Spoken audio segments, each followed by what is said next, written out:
It's 2009. A customer pulls into a dealership parking lot with a brand new car, or at least it should feel new. Instead, the engine is rattling, not a soft tick, not a harmless noise, a deep, metallic rattle that sounds like something inside is already dying. The car has barely crossed 40,000 miles, and here's the part most people don't know. This wasn't a rare defect. This was happening everywhere. Thousands of drivers, same engine, same sound, same outcome. Because buried under the hood of some of GM's most popular vehicles was an engine that looked modern, efficient, even advanced on paper. But in reality, it was a ticking time bomb. This is the story of GM's 2.4-liter Ecotec, and how one of the most widely used engines in America quietly became a corporate disaster. Back in the early 2000s, General Motors was in a fight for survival. Fuel prices were rising, emissions regulations were tightening, and competitors like Honda and Toyota were dominating with smooth, reliable four-cylinder engines that could run forever. Honda's K-Series engines were legendary.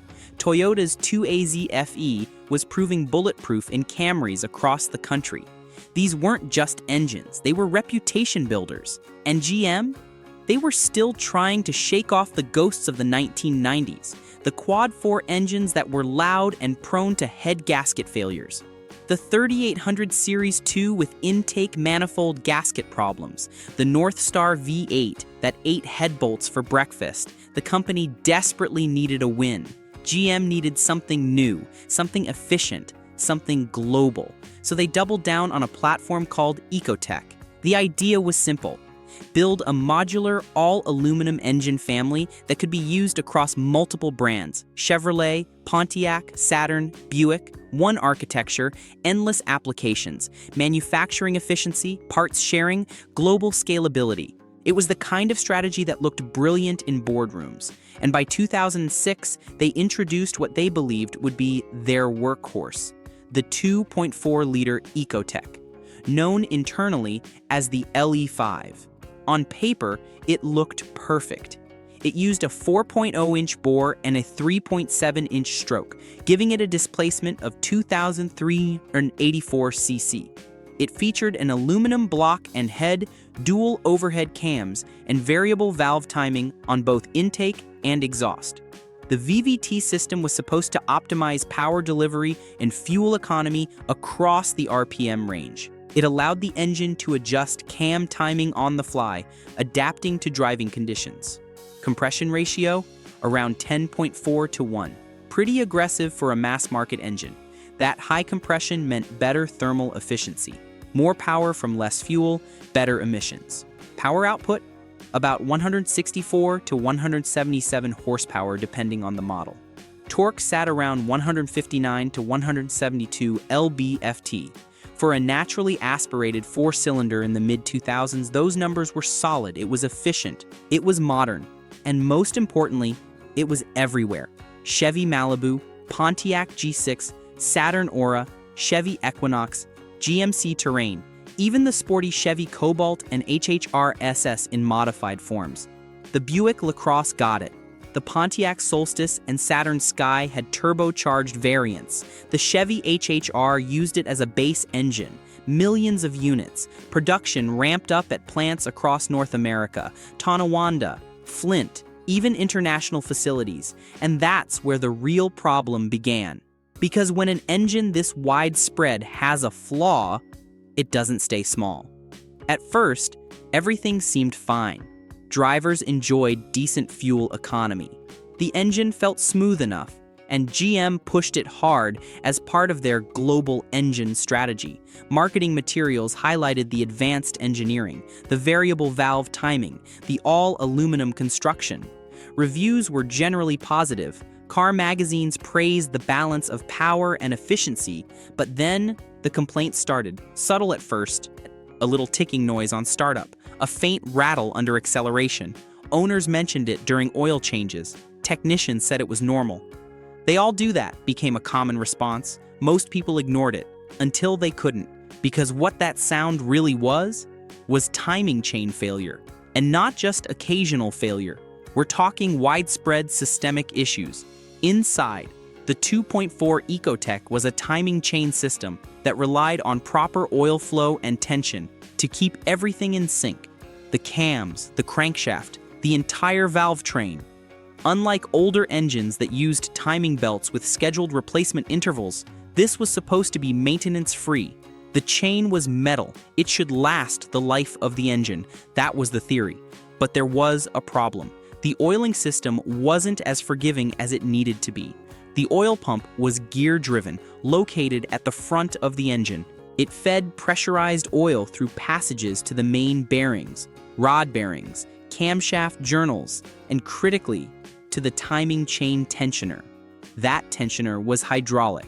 It needed constant oil pressure to maintain proper chain tension. Under certain conditions, especially with extended oil change intervals, the oil would degrade, sludge would build up, and oil pressure would drop. When that happened, the timing chain tensioner couldn't do its job, and suddenly, the chain would slack. It would start to rattle, then stretch, then jump timing. The guides, made of plastic composite material, would wear down. Little fragments would break off and circulate through the oil system. And once that happened, catastrophic engine failure wasn't far behind. Bent valves, damaged pistons, sometimes complete engine destruction at under 100,000 miles, sometimes under 60,000. There are documented cases of engines failing before 50,000 miles. Still under warranty in some cases, but not always covered because GM could argue improper maintenance. And here's the kicker. Most drivers had no idea what was happening until it was too late. One GM technician later said, by the time they heard the noise clearly, the damage was already done. The check engine light would come on. Codes would show cam position sensor correlation errors, misfires on multiple cylinders. By that point, opening up the timing cover revealed carnage, stretched chains, broken guides, tensioners collapsed, and it didn't stop there, because as engineers dug deeper, they realized the issue wasn't just maintenance, it was design. The chain itself was relatively narrow, narrower than what Honda or Toyota used in comparable engines. This reduced friction and improved efficiency, but it also meant less durability under stress. The guides wore quickly. The material couldn't handle the heat cycles and vibration over time. And the tensioner design depended heavily on consistent oil pressure. At high RPM, say above 6,000, the engine demanded more oil flow. But under low oil or degraded oil conditions, the system simply couldn't keep up. The oil passages to the tensioner were small. Any restriction from sludge or contamination would starve the tensioner. So the chain starved, and metal started eating metal. You can probably guess what happened next, but the truth is even worse. As failures piled up, dealerships were overwhelmed. Service departments that were used to routine maintenance suddenly found themselves doing engine teardowns on relatively new vehicles. Customers came in with the same complaints. Rattling engines, check engine lights, misfires, loss of power, rough idle. Sometimes the car would barely run, and in many cases, engines that were already beyond repair. Replacing a timing chain wasn't cheap. We're talking $1,000 to $2,000 depending on labor. And it wasn't a quick job either. The engine had to be supported.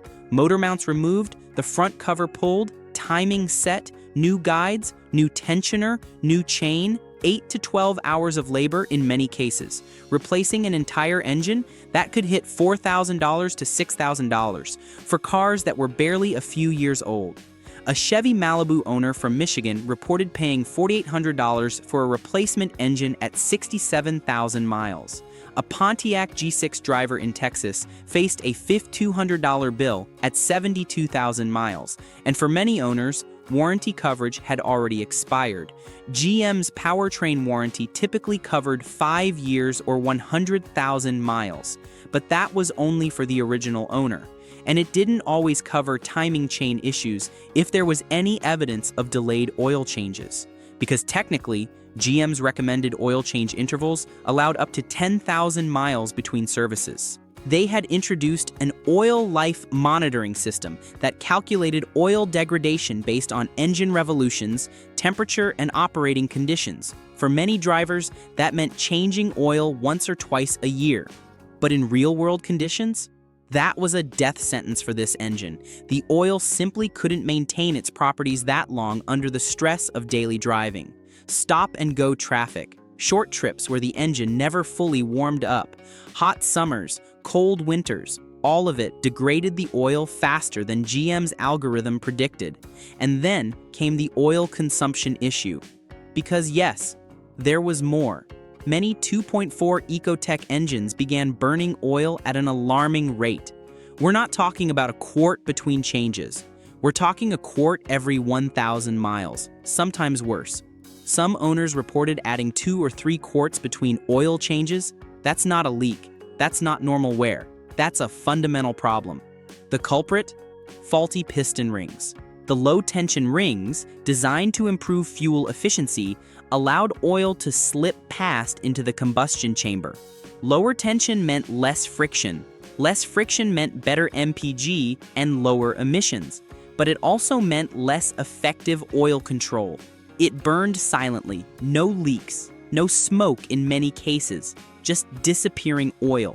Modern catalytic converters are so efficient that they can burn off small amounts of oil without producing visible smoke.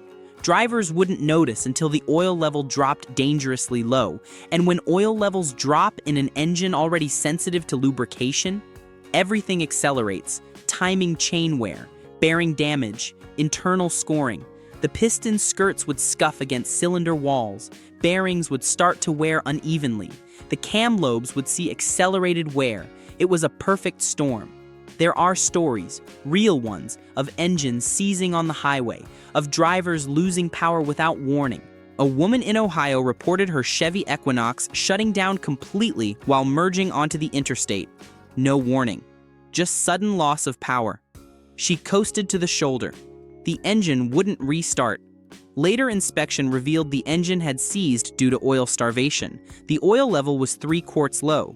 She had no idea because there was no oil pressure warning light until it was too late. Of cars that ran perfectly one day and were completely dead the next. And the scariest part? Many of these failures happened before 80,000 miles. For a modern engine, that's unacceptable. Honda engines routinely pass 200,000 miles with basic maintenance. Toyota engines were legendary for going 300,000 miles or more. But for a company trying to rebuild trust after years of reliability issues, it was devastating. Consumer Reports started downgrading reliability ratings. J.D. Power surveys reflected increased problems.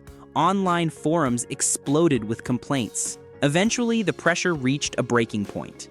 Lawsuits were filed, class action suits emerged, individual cases piled up, legal fees mounted, owners demanded answers, and GM responded. Sort of. They issued technical service bulletins, updated parts, revised timing chain kits, improved tensioners. TSB 10.06.01.008 addressed timing chain noise. TSB 11.T06.01.022 covered excessive oil consumption.